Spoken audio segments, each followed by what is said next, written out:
The Missouri leadership standards, there are 6 standards. We all know that these can be easy things to create, but there's also a lot that can get in the way. Um, so for standard one, the vision, mission, and goals, biggest thought I thought that blocks this standard was the problem with student athletes or no school support. Uh, for me, at the athletic side, discipline is a huge thing for me. Without the discipline in the very get go, and not a year later or halfway in the season, discipline has to be started right away. This way, the student athletes get a good feel of how the season's going to go. Whether they know how far to push the coach, and what their limits are. Also, from my standpoint in the college game, recruitment's a huge standpoint. I know some schools aren't going to be able to recruit exactly how I can at my university, but we're able to go with high GPA kids, the skill level and attitude that we want. And if they come in, their attitude doesn't meet what I think it will be, then we just send them home. This also leans a lot on the funds for recruitment scholarships. For example, University of Missouri, or where I'm at, Lincoln Memorial, is compared to William Woods, the scholarship structure is going to be a little bit different because of the size of the school. Where we have a little more base, where William Woods may not. And also grades. Found out there's a huge correlation between grades and attitude.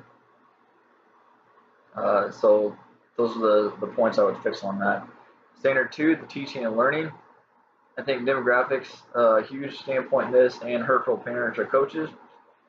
Uh, the community surrounding the school and how involved the community is with the school kind of affects the school body.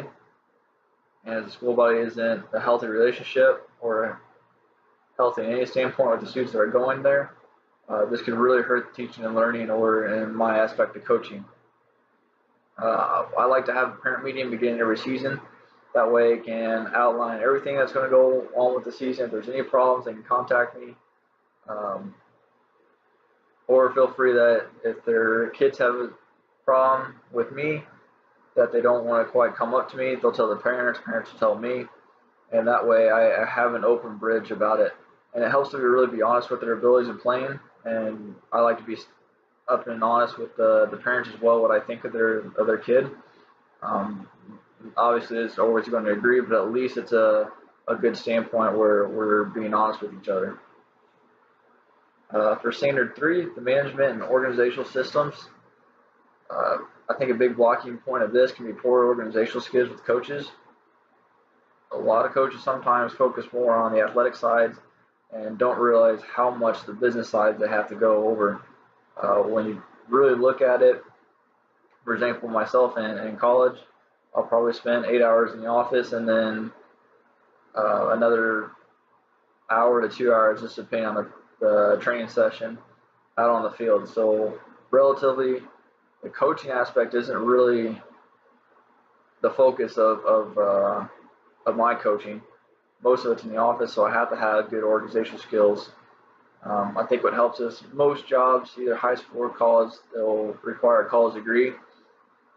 Universities usually require a master's as well. Not required, but it's heavily preferred that you get one. And this can deal a lot with inexperienced versus experienced coaches. The guys that are just initially getting into it, they might be a little bit inexperienced with what they're doing. Then you'll notice more of the coaches have been in it for 15, 20 years. They already have their system down. They know exactly what to do. So their day-to-day life is a lot easier for them because they're so organized. And then lean on your assistant coaches a lot. I think something that hurts a lot of programs is that the head coach wants to do everything themselves and they don't trust the assistant coaches to do their job. That's kind of the point of having assistants, that they can help you along. So, for example, where I'm at now, we have a three head coach system. We have the head coach and then 2 assistants that I'm a part of, and we each have our own duties that we take care of ourselves. We'll collaborate with each other if we have any questions, but for the most part, we're the ultimate decision makers of what we do. Collaboration with families and stakeholders. I think publicity and open lines is something that really hurts a lot of programs. And what I mean by that is collaboration with parents. And again, this goes back to being honest with them, back with having the parent meetings, and when there's any problems with the students at all. I think it's very helpful to have that open line to be honest and having each other's phone numbers. So is there any problems at all? And still, their kids are always going to worry. So coaches need, and sometimes it's a problem that they'll have an open line, but the coach is a little too stubborn to deal with the parent, and it's not very helpful. It doesn't accomplish anything, and usually parents are being stubborn too. So sometimes the coach needs to give way a little bit.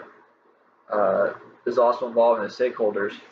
I think having email chains, videos of the team will help stakeholders a lot. It keeps them involved over social media, Twitter, Facebook, emails, as I said. Just showing the progress of the team, milestones they've had either after they won a game, a championship, any community service they did should be shown to the stakeholders to help them out and showing how much the team is progressing.